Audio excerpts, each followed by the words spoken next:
Dear students, कल हमने बात की थी लास्ट वीडियो में कि इलेक्ट्रॉन का आवेश कितना होता है, प्रोटॉन का कितना होता है, न्यूट्रॉन का कितना होता है। तो ये सारी चीज़ें हम यहाँ तक कंप्लीट कर चुके थे।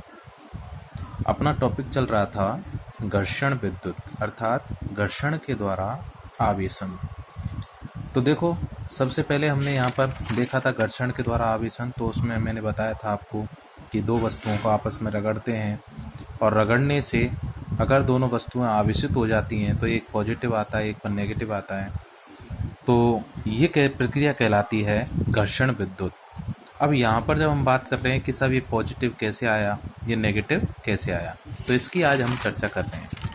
तो सिंपल, अब जब हम देखते हैं कि जो परमाणु होता है वो उदासीन अवस्था में होता है। परमाणु उदासीन अवस्था में है। जैसे हम नाइट्रोजन का ही परमाणु की बात करें तो इस नाइट्रोजन परमाणु में 7 तो इलेक्ट्रॉन है, 7 प्रोटॉन है और 7 ही न्यूट्रॉन है। और ये परमाणु पूरी उदासीन अवस्था में है। इसका मतलब इस पर कोई चार्ज नहीं है। तो जब हम यहाँ देखें तो ये परमाणु का रदरफोर्ड ने कहा था कि परमाणु के केंद्र में सूक्ष्म आयतन में अधिकांश द्रव्यमान और संपूर्ण धनावेश निहित होता है, जिसे हम नाभिक कहते हैं। और इस नाभिक में प्रोटॉन और न्यूट्रॉन होते हैं। और बोर ने कहा था कि इलेक्ट्रॉन इसके चारों ओर स्थायी वृत्ताकार कक्षाओं में चक्कर लगाता है। तो अब यहाँ पर देखें तो प्रोटॉन पर पॉजिटिव आवेश होता है, न्यूट्रॉन पर कोई आवेश नहीं होता। तो जब न्यूट्रॉन पर कोई आवेश नहीं है तो सिंपली जो आवेश आएगा वो प्रोटॉन का आएगा। तो हम कह देंगे कि नाभिक पर जो आवेश है वो है धनात्मक, और इलेक्ट्रॉन की जो प्रकृति है वो होती है ऋणात्मक। तो धनात्मक और ऋणात्मक इन दोनों के मध्य विद्युत आकर्षण बल काम करता है। और यहाँ पर प्रोटॉन की संख्या 7 है, न्यूट्रॉन की भी संख्या 7 है। तो प्रोटॉन के मध्य प्रतिकर्षण होना चाहिए। लेकिन ये जो प्रोटॉन या प्रोटॉन न्यूट्रॉन या न्यूट्रॉन न्यूट्रॉन जो होते हैं ये प्रबल नाभिकीय बल से बंधे होते हैं। और नाभिकीय बल जो होता है वो केवल नाभिक की परिधि तक लगता है, इससे बाहर नाभिकीय बल काम नहीं करता।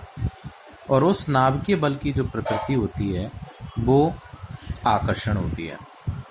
तो जब यहाँ चर्चा करें तो हम सिंपली देखते हैं कि अगर यहाँ से इस नाभिक से जैसे जैसे इलेक्ट्रॉन की दूरी बढ़ती जाती है वैसे वैसे इस विद्युत आकर्षण बल का मान कम होता जाएगा। और जब इसको आपस में रगड़ेंगे तो रगड़ने से ये इलेक्ट्रॉन ऊर्जा पाएगा। और चूंकि यह सबसे अधिक ऋणात्मक एनर्जी से बंधा होता है, कहने का मतलब इसकी एनर्जी इसको बाहर निकालने के लिए सबसे कम एनर्जी की आवश्यकता होती है। तो थोड़ी सी ऊर्जा पाकर ही यह इलेक्ट्रॉन यहाँ से मुक्त हो जाएगा। अब मान के चलें इसमें से पहले कितने थे, 7 इलेक्ट्रॉन थे, 7 प्रोटॉन थे, 7 न्यूट्रॉन थे। जैसे ही यहाँ से 2 इलेक्ट्रॉन निकले तो 2 इलेक्ट्रॉन निकलने के बाद इलेक्ट्रॉन कितने रह गए, 5।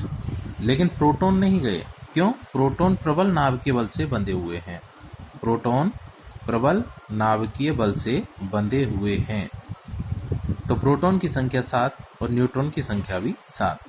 तो परमाणु पर टोटल आवेश अगर हम देखें तो इन तीनों का आवेश जोड़ दें। तो जोड़ने पर न्यूट्रॉन पर तो कोई आवेश होता ही नहीं, ये तो उदासीन अवस्था में है। तो इलेक्ट्रॉन पर कितना रहा, 5 इलेक्ट्रॉन। प्रोटॉन कितने हैं, 7 हैं।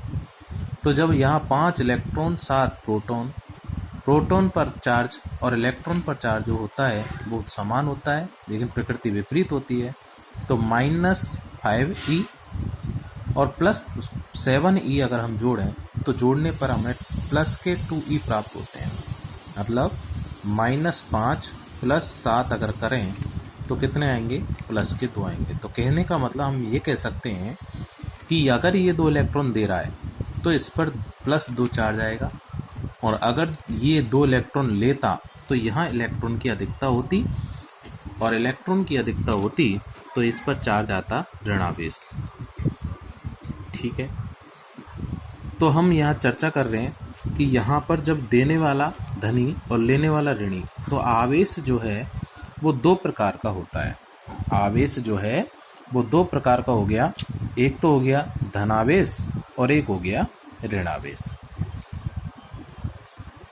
तो विद्युत घर्षण की हम यहाँ चर्चा करें तो हमने ये देखा कि यदि हम किन्हीं दो धातुओं को या किन्हीं दो वस्तुओं को आपस में रगड़ते हैं तो रगड़ने के पश्चात उन पर चार्ज उत्पन्न हो जाता है। जैसे हम सामान्य जीवन में, जो अपने व्यवहारिक जीवन में उदाहरण लें, जो हम सिंपली घर बैठे कर सकते हैं, तो कौन सा उदाहरण है? जैसे कोई अपनी जो ये प्लास्टिक का पेन है जिससे मैं लिख रहा हूँ, अगर इसी प्लास्टिक के पेन को अगर सूखे बालों से रगड़ें तो हम देखते हैं कि इस कागज़ के छोटे छोटे अगर टुकड़े यहाँ कर लेते हैं तो छोटे छोटे टुकड़ों को यह आकर्षित कर लेता है। तो इससे हमें पता चलता है कि इस पेन पर चार्ज आया और कागज़ जो है वो धनात्मक प्रकृति का होता है। तो इससे हमें पता चला कि बालों से इस पेन पर ऋणावेश आया, इलेक्ट्रॉन आए, और उसके कारण यह कागज़ के छोटे छोटे टुकड़ों को अपनी ओर आकर्षित कर रहा है। तो हम देख लेते हैं कि पेन को सूखे बालों से रगड़ने पर यह कागज़ के छोटे छोटे टुकड़ों को अपनी ओर आकर्षित करता है, क्योंकि जब पेन को बालों से रगड़ते हैं तो बालों से इलेक्ट्रॉन निकलकर पेन पर एकत्रित हो जाता है। यह स्थिर आवेश है। चूँकि कागज़ की प्रकृति धनावेशित है, अतः यह इसको आकर्षित करता है, जिससे स्पष्ट होता है कि अब देखो विजातीय आवेश हो गए, एक तो प्लस हो गया, एक माइनस हो गया, तो दोनों आवेश जो हैं वो कैसे हो गए? विजातीय। आगे हम एक दूसरा सिंपल उदाहरण देखें तो सिंपल है, जैसे प्लास्टिक की अपनी चेयर होती हैं और उस प्लास्टिक की चेयर पर अगर किसी बच्चे को या किसी भी बड़े को बैठा दें, लेकिन उसकी जो पीठ है वो इस चेयर की जो पीठ वाली जो हिस्सा होता है उससे टच होना चाहिए, और इस बच्चे के जो पैर वगैरह या फिर कोई भी शरीर का अंग नीचे ज़मीन से टच नहीं रहना चाहिए। फिर उसके बाद एक ऊनी टॉवल लें और उसको मोड़ लें, और मोड़कर ऊनी टॉवल से अगर इस चेयर की पीठ पर अगर हम बार करें बार बार, तो हम देखते हैं कुछ समय बाद इसके जो हाथों के बाल होते हैं, जो छोटे छोटे रोम्स होते हैं, वो खड़े हो जाते हैं। या फिर टेस्टर वगैरह जो होता है अपना, उसको अगर हम इसके बालों से टच करके देखें तो उसमें बत्ती जलने लगती है। तो इसका मतलब हम कह सकते हैं कि इस जो भी इस पर बैठा हुआ है उसकी बॉडी पर चार्ज आ गया है। तो इसका मतलब यहाँ पर दोनों में जब घर्षण कराया तो घर्षण के दौरान ये वस्तु क्या हो गई? आवेशित हो गई। जो बैठा हुआ आदमी है वो भी क्या हो गया? आवेशित हो गया। तो इसका मतलब हम कह सकते हैं कि अगर हम किन्हीं दो वस्तुओं को आपस में रगड़ें तो रगड़ने के दौरान यहाँ पर दोनों वस्तुएं चार्ज हो जाती हैं, दोनों वस्तुओं पर स्थिर आवेश उत्पन्न हो जाता है। तो इस चीज़ को हम यहाँ पढ़ लेते हैं।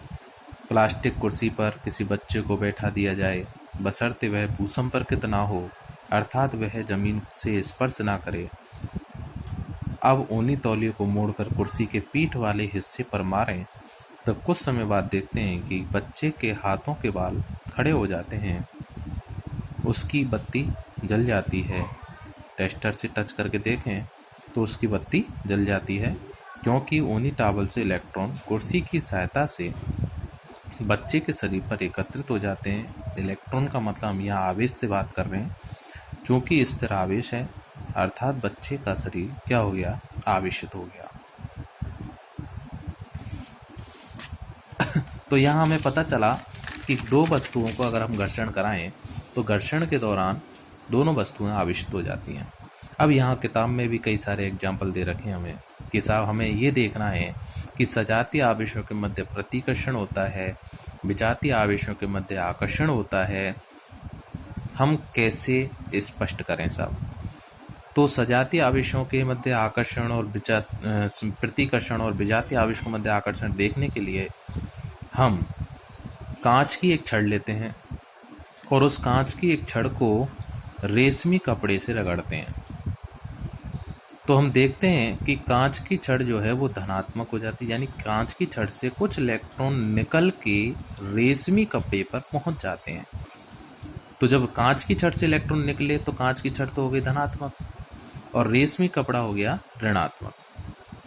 ऐसे ही बिल्ली की खाल से अगर हम एवोनाइट की छड़ या प्लास्टिक की छड़ को रगड़ें तो बिल्ली की खाल तो हो जाएगी धनात्मक, जैसे ऊनी टावल होती है वो धनात्मक हो जाती है, और जो शरीर है अपना कुर्सी पर चेयर पर जो बैठा आदमी है वो उस पर क्या आ जाते हैं, इलेक्ट्रॉन आ जाते हैं, वो ऋणावेशित हो जाती है।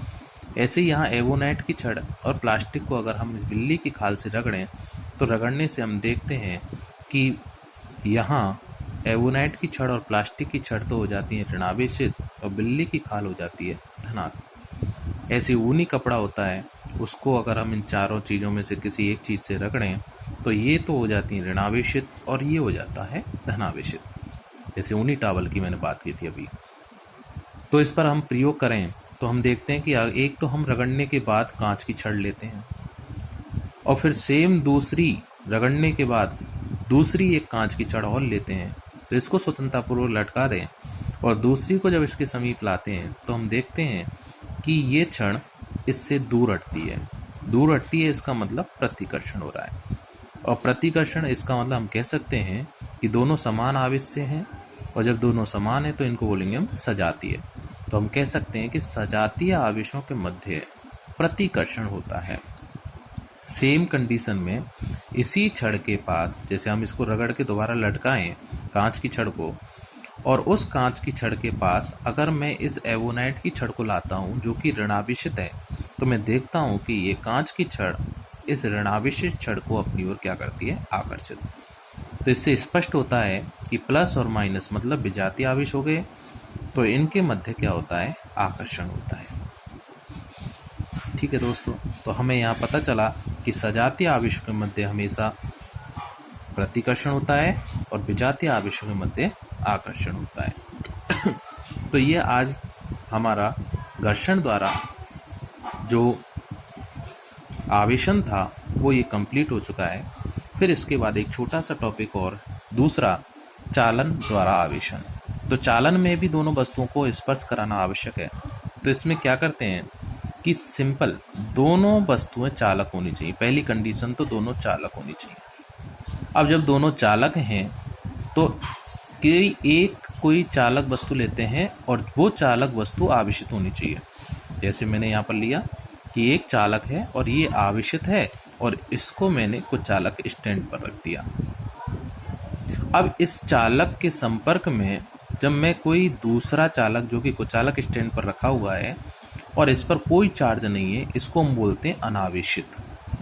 जब इसको इससे मैं टच कराऊंगा या संपर्क में लाऊंगा तो मैं देखता हूं कि ये जो आवेश एकत्रित था, ये आवेश इसके साथ साथ इस पर भी फैल जाता है इस प्रकार।